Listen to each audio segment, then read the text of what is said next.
BP, blood pressure, आपने सुना ही होगा ब्लड प्रेशर के भाई उनको जो है ब्लड प्रेशर हो गया है या ब्लड प्रेशर की बीमारी हो गई है या हाइपरटेंशन। होता क्या है ये, वो बूढ़ों में ही क्यों होता है, बड़े में क्यों नहीं होता है, बच्चों में क्यों नहीं होता है।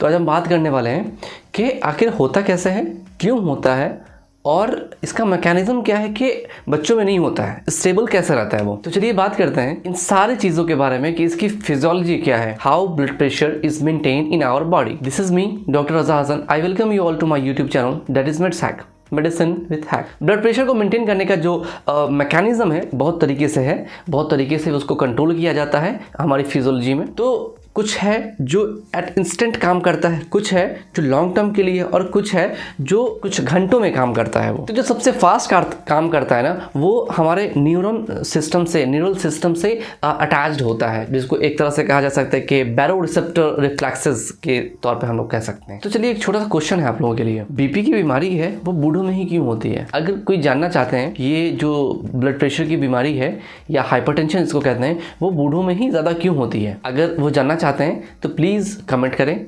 मैं नेक्स्ट वीडियो इस पे ही बनाऊंगा। तो हमारा फिजियोलॉजी कैसे काम करता है कि जैसे हार्ट पंप करता है, हमारा दिल जब पंप करता है मतलब कॉन्ट्रैक्ट करता है, उसमें से ब्लड निकलता है और वो प्रेशर को इंक्रीज करता है। जो हमारे वेजल्स होते हैं, नस कहते हैं वेजल्स को, तो जो नस है ना उसमें से जब ब्लड पास होता है तो जब कॉन्ट्रैक्ट करता है तेजी से पास होता है, तेजी से पास होने के थोड़ा सा ऐसे होता है और ये जो प्रेशर की वजह से होता है, तो प्रेशर लगा तभी तो वो ऐसे करके उसमें जो है थोड़ा सा डायलेशन हुआ।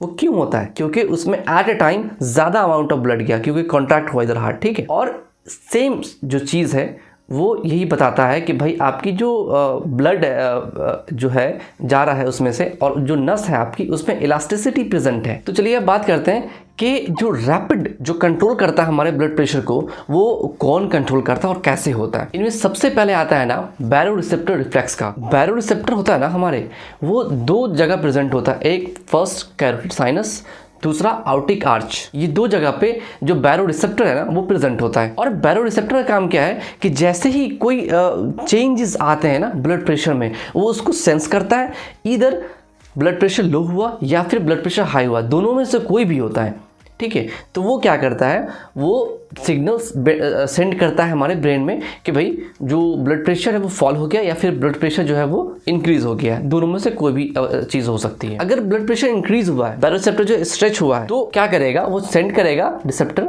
और उसके बाद जो है वहाँ से सिग्नल वापस आएगा, सिंपैथेटिक सिस्टम को डिक्रीज करेगा, पैरासिम्पैथेटिक सिस्टम को जो है इंक्रीज करेगा, ठीक है। इस वजह से क्या होगा, हमारा कार्डिक आउटपुट डिक्रीज हो जाएगा। कार्डिक आउटपुट मतलब कि जो ब्लड निकल रहा है हमारे दिल में से, ब्लड निकल रहा है उसमें से थोड़ी सी कमी होगी। तो जैसे ही कमी होगी तो ब्लड प्रेशर थोड़ा सा डिक्रीज होगा, तो ये मेंटेन हो जाएगा। बिल्कुल इसी तरह ठीक अपोजिट इसका होता है ब्लड प्रेशर जब हमारा डिक्रीज होता है। तो अब ये सब चीज़ तो ये सिंगल हैंडेड नहीं होता है, इसमें बहुत सारा मैकेनिज्म है जो एक वीडियो में एक छोटा सा टॉपिक है, समझाना बहुत मुश्किल है। मैं हर एक टॉपिक पे जो छोटा छोटा है उस पर एक अलग अलग वीडियो बनाऊंगा, जरूर बनाऊंगा। आप हमारे चैनल में बने रहिए, सब्सक्राइब कीजिए और लोगों के साथ शेयर कीजिए ताकि हमसे वो जुड़ रहे हैं। तो चलिए टॉपिक पे बात करते हैं। अच्छा, एक छोटी सी चीज़ है कि हम कब कहेंगे कि किसी जो पेशेंट है या फिर कोई जो बुजुर्ग है उनको हाइपरटेंशन की बीमारी हो गई है। तो सबसे पहले ये है ब्लड प्रेशर नॉर्मल कितना है ये जानना है, वो ज़्यादा ज़रूरी है।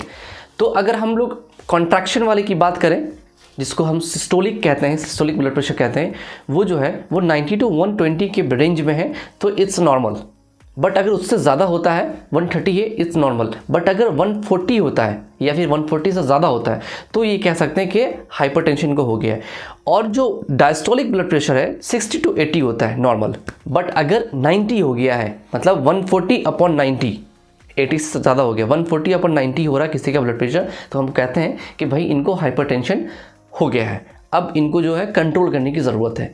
तो कंट्रोल कैसे कैसे कर सकते हैं, वो सिंपल सी चीज़ है भाई कि छोटी छोटी है, लाइफस्टाइल मॉडिफिकेशन कर सकते हैं। वेट ज़्यादा है, वेट कम कर लें। सॉल्ट ले, आप अगर खाने में ज़्यादा लेते हैं सॉल्ट कम कर लें। या फिर ये कह सकते हैं कि जो ऑयली फूड है जो कि आपको कोलेस्ट्रॉल ज़्यादा बढ़ाता है और आपके जो वेजल्स में जमा होता है उसको आप जो है कंट्रोल कर सकते हैं। इस तरह से आपका ट्रीट कर सकते हैं। ये छोटा छोटा चीज़ है। ध्यान में रखना है। लाइफस्टाइल मॉडिफिकेशन ज़्यादा इंपॉर्टेंट रोल करता है इसमें, इसको ट्रीट करने में। तो चलिए बात करते हैं, ब्लड प्रेशर की बात कर रहे थे कि वो फिजियोलॉजी कैसे मेंटेन करता है। Let's continue. तो फास्ट वाले की तो बात हो गई जो बैरोरिसेप्टर से कंट्रोल होता है। Okay, now let's talk about the intermediate, कि मतलब कि कुछ देर के बाद, जैसे अगर मान लीजिए कि उससे भी कंट्रोल नहीं हुआ, लेट्स सपोज के जो बीपी जो है वो ज़्यादा इंक्रीज हो गया है, उससे कंट्रोल नहीं हो रहा है, डायलेट कर लिया, बट अब क्या किया जाए जिससे वो जो है डायलेशन जो है ज़्यादा तो हो गया है, डायलेट कर लिया है, लेकिन ब्लड प्रेशर कम नहीं हुआ अभी तक। तो कहीं ना कहीं हमारा जो वॉल्यूम है अगर वही ज़्यादा हो तो कितना भी डायलेट हो जाए वॉल्यूम फिर भी ज़्यादा ही रहेगा ना। डायलेट करने से थोड़ा सा डिक्रीज कह सकते हैं कि एक तरह से एरिया ज़्यादा हो गया तो वॉल्यूम का जो कह सकते हैं कि रेशियो है वो कम हो जाएगा, बट अगर ज़्यादा ही है वॉल्यूम तब कितना भी डायलेट कर लो वो तो ज़्यादा ही रहेगा ना। तो इसलिए इसका एक अलग मैकेनिज़्म है, रास मैकेनिज़्म, जो कि हमारे किडनी से और कुछ हद तक लंग से रिलेट करता है, जो कि काफ़ी बड़ा टॉपिक है। और दूसरा मैकेनिज़्म है एडीएच का, एंटी डायरेटिक हार्मोन, जिसको हम लोग वैसोप्रेसिन के नाम से भी जानते हैं। और ये एडीएच हार्मोन जो है ना हमारे हाइपोथैलेमस से बनता है, ब्रेन में हाइपोथैलेमस है, उसमें हमारा हाइपोथैलेमस से बनता है एडीएच, ठीक है।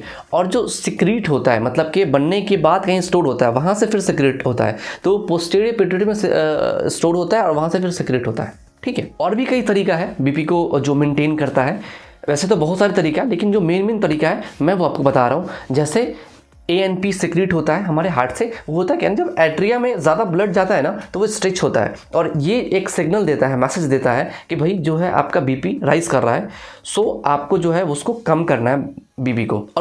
और इसमें जो कम करने का तरीका है वो प्राइमरीली जो है, मतलब कि सबसे पहले कैसे कम करते हैं वो वैसोडाइलेट कर करके, वैसोडाइलेशन मतलब आपका जो आर्टरीज है ना उसको बढ़ा करके। और जो दूसरा तरीका है वो सोडियम को जो रीअब्जॉर्प्शन होता है उसको कम कर देता है, जो हमारे किडनी में होता है। अगर सोडियम का रीअब्जॉर्प्शन कम होगा तो हमारा वाटर रिटेंशन है जो हमारे ब्लड वेजल्स में होता है वो कम होगा, तो ऑटोमेटिकली जो आपका जो ब्लड वॉल्यूम है वो डिक्रीज हो जाएगा। और कह सकते हैं कि फिर उसके बाद जो आपका बीपी जो शूट कर गया था, जो राइज कर गया था, वो कम हो जाएगा। अब जो वैसे एक्टिव कंपाउंड है वो आपके बीपी को भी चेंज करता है, वो सिस्टेमिक वेस्कुलर रेजिस्टेंस को भी वो मेंटेन करता है। अब बताते हैं कैसे मेंटेन करता है। एग्जाम्पल देता हूँ मैं, जैसे मान लीजिए कि किसी का जो एरिया है वो इतना ज़्यादा एरिया है, अब इतने ज़्यादा एरिया में जब ब्लड फ्लो कर रहा है तो रेजिस्टेंस इतना में ही हो रहा है, ठीक है, और इतना स्पेस है उसको लैमिनर फ्लो के लिए, मतलब आराम से जाने के लिए। लेकिन वही जब ऐसे हो जाएगा तो एरिया तो कम हो गया, बहुत थोड़ा सा बच गया, लेकिन जो इसका एरिया है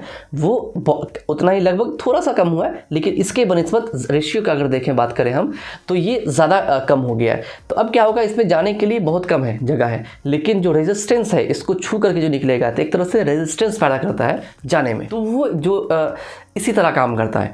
अगर मान लीजिए कि इसका जो कॉन्ट्रैक्शन है जो पेरिफेरी में, जो हमारे जो हार्ट से जो जितना दूर है, जो छोटे छोटे वेजल्स हैं, जैसे फिंगर्स के हो गए, स्किन्स के हो गए वो, या फिर पेरिफेरी जो हमारे लेग्स के जो फिंगर्स वगैरह हैं, या फिर ये सब चीज़ों के जो वेजल्स हैं, वो अगर मान लीजिए कॉन्टैक्ट कर जाए, जब ये बीपी मान लीजिए कि किसी का कम हो गया, ठीक है, और तो इसी तरह क्या होता है कि इसका जो स्मूथ मसल्स है वो कम करेगा तो उसमें ब्लड कम जाएगा, ब्लड कम जाएगा जो पेरीफेरी में है, एक तरह से उसका ब्लड कहाँ आपका यूज़ होगा, जो मेन जगह पे यूज़ होगा, ठीक है। अब क्या होता है इसमें कि जिसका बीपी फॉल हो गया था वो जो मसल कॉन्ट्रैक्ट हुआ, बीपी इंक्रीज हो जाएगा। स्मूथ मसल्स का सर मतलब जो वेजल्स होता है ना उसमें स्मूथ मसल्स होता है, इसलिए मसल्स बोल रहा हूँ, मसल्स मतलब आप अलग मसल्स ना समझे। तो हमने 3 तरह की बात की कि कैसे हमारे जो ब्लड प्रेशर है वो कैसे हम मेंटेन रहता है, ठीक है। पहला क्या था, जो बहुत ज़्यादा फास्ट और एक्टिव काम करता है एट इंस्टेंट, जो कि बैरो रिसेप्टर काम करता है, जो कि कहाँ प्रेजेंट था, आउटिक आर्च में और कैरोटिड साइनस में,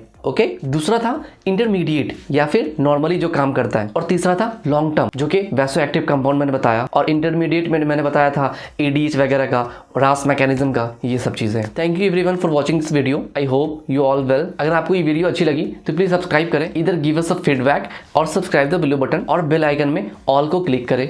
thank you for watching, this is me doctor Raza Hasan signing of.